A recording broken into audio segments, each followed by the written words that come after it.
ঘটনার ছোট্টনা চ্যানেলে সবাইকে স্বাগত।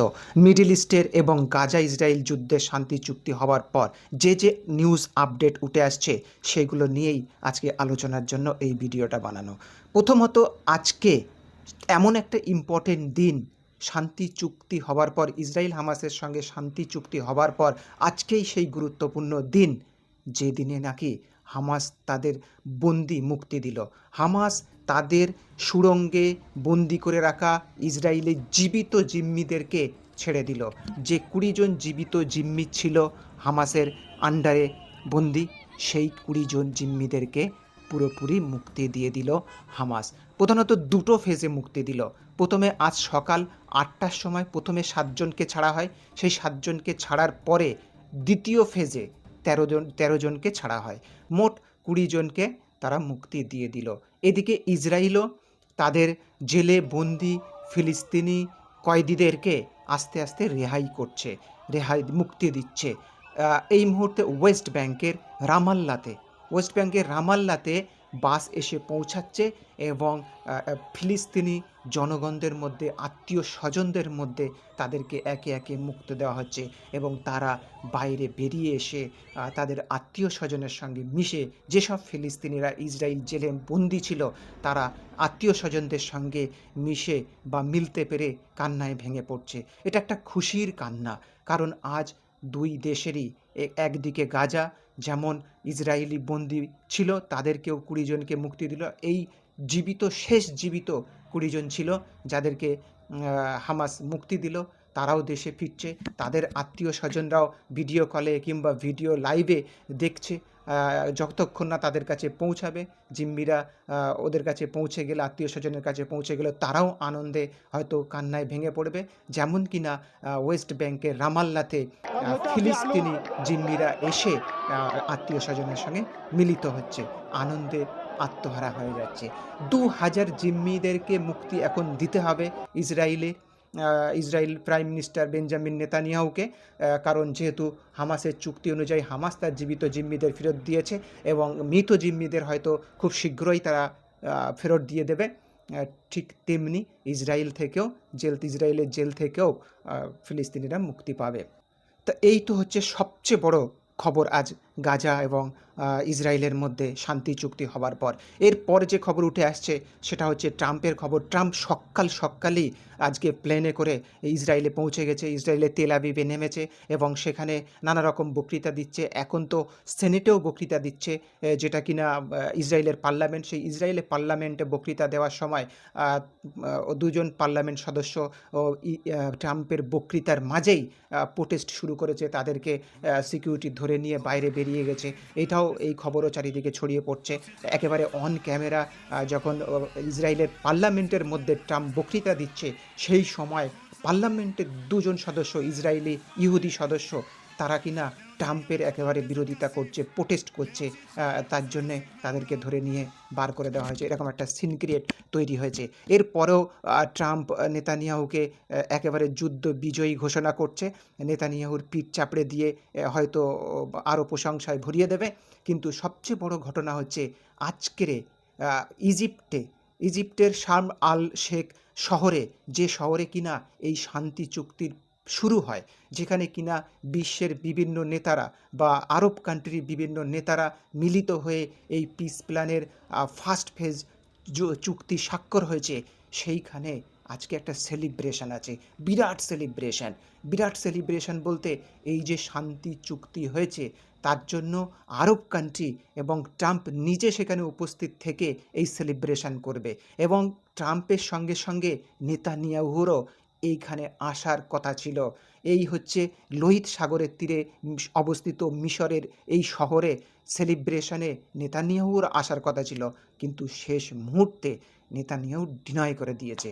কারণ নেতানিয়াহু খুব ভালোভাবেই জানে যে এইখানে হই হুল্লোড় করা মানে তার নিজেরই লজ্জা পাওয়া উচিত বা নিজেরই শরমে মুখ ঢেকে যাবে। কারণ আরব দেশের মাঝখানে তার যে কথা সেটা চলেনি, বা আরব কান্ট্রিরা মিলিত হয়ে একটা ভালো ডিপ্লোমাসি খেলে ট্রাম্পকে পটাতে পেরেছে, যার জন্য ট্রাম্প আজকে প্রেশার ক্রিয়েট করে এই যুদ্ধ থামিয়েছে। এইখানে কিন্তু একটা ডিপ্লোম্যাটিক হার হয়েছে নেতানিয়াহুর।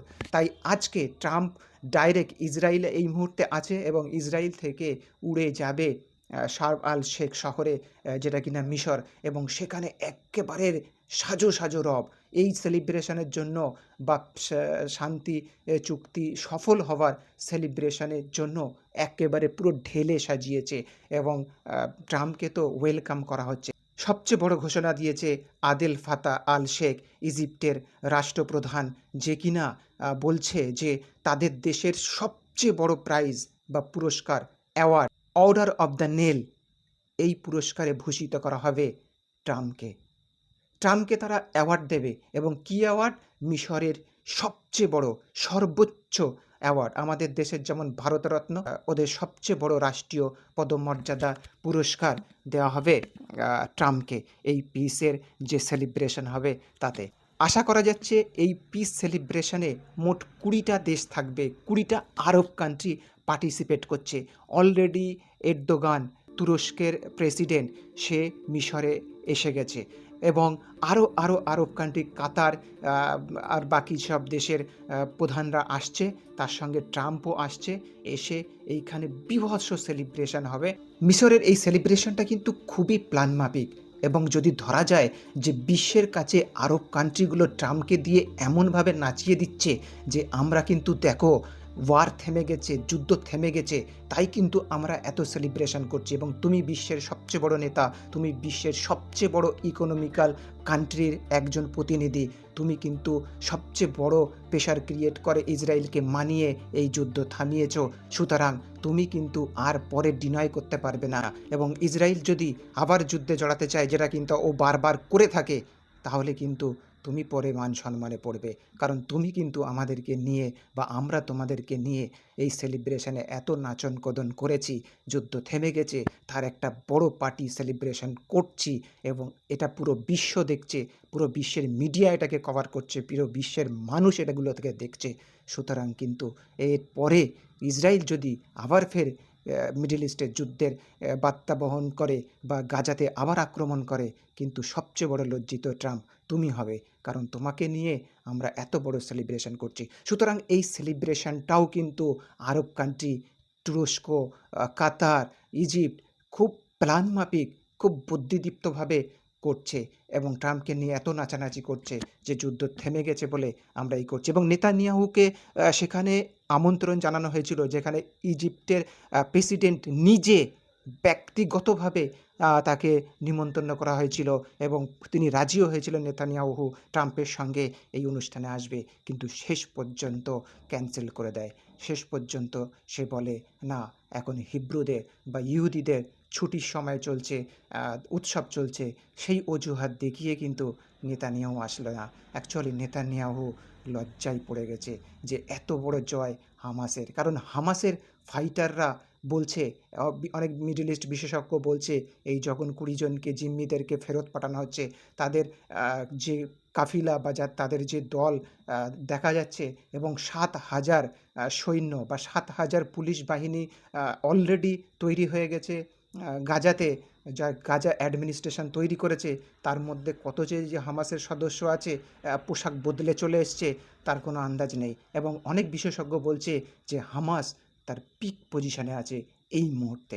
সুতরাং বিশেষজ্ঞরা কিন্তু হামাসকেই বিজয়ী ঘোষণা করছে, কিন্তু এইখানে ট্রাম্প নেতানিয়াহুকে পিঠ চাপড়ে দিচ্ছে।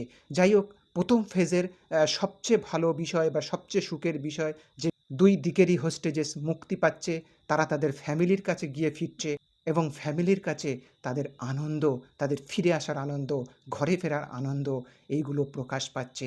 আমরা মিডিয়াতে সেগুলো দেখছি, এগুলো অত্যন্ত আনন্দের বিষয়, এবং পাশাপাশি প্রচুর পরিমাণে এড ঢুকছে, এবং সাধারণ মানুষ সেই সব খাদ্য সামগ্রী এবং নানা রকম সামগ্রী পেয়ে উপকৃত হচ্ছে। তাদের ভাঙা হলেও ভাঙা ভিটে বাড়িতেও গিয়ে উপস্থিত হচ্ছে, সেই দিকে এগোচ্ছে, এবং সেখানে গিয়ে পৌঁছাচ্ছে, সেখানে তাঁবু গেড়ে হলেও নিজের মাতৃভূমির জন্মভিটের উপর গাজাবাসী বসবাস করতে শুরু করছে। এই দৃশ্য দেখতে খুব সুন্দর লাগছে। পরবর্তী আপডেট নিয়ে অবশ্যই আসবো। চ্যানেলের পাশে থেকে চ্যানেলকে সাবস্ক্রাইব করে অবশ্যই সাপোর্ট করো।